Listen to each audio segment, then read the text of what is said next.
हेही केंद्राने असं सांगितलं नाहीये की पहिलीपासून तिसरी भाषा शिकवा. म्हटल्यानंतर आपण का एवढी सक्ती करतोय तिसऱ्या भाषेची? मातृभाषा शिकण्याच्या वयामध्ये 3-3 भाषा मुलांच्या डोक्यावरती लादणं हा अन्याय नाहीये का? पहिलीतली एवढी चिंगळी 4-5 वर्षाची मुलं 3-3 भाषा शिकवून त्यांना काय करणार आहोत आपण? आहे तर राज ठाकरेंनी जसा दावा केलेला आहे त्याप्रमाणे गुजरातमध्ये ते का होत नाहीये? महाराष्ट्राचं हिंदीकरण करायचं आहे का?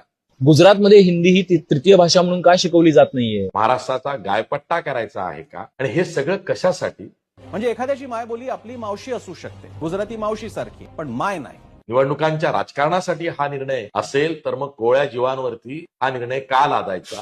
तुम्ही महाराष्ट्राचे मुख्यमंत्री आहात की मोदी शहांचे आणि भाजपचे गुलाम आहात? गुजरातची करा ना लॅबॉरेटरी. काय करायचं ते गुजरातमध्ये करा. असले प्रयोग. हा प्रश्न फक्त राजकारणाचा नाहीये, हा प्रश्न फक्त भाषेचा नाहीये, हा प्रश्न फक्त अस्मितेचा नाहीये.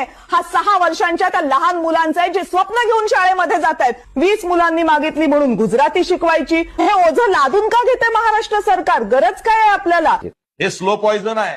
पहिलीपासून हिंदी सक्ती. सरकार का डोका ठिकाण पर आहे काय असं आपल्याला जर पुढे ऐकायला मिळालं तर आश्चर्य वाटून घेऊ नका. प्रवास त्याच दिशेनं सुरू आहे की 15-20 वर्षांनंतर महाराष्ट्रामध्ये मराठी ही अशी लिहिली जाणार आहे.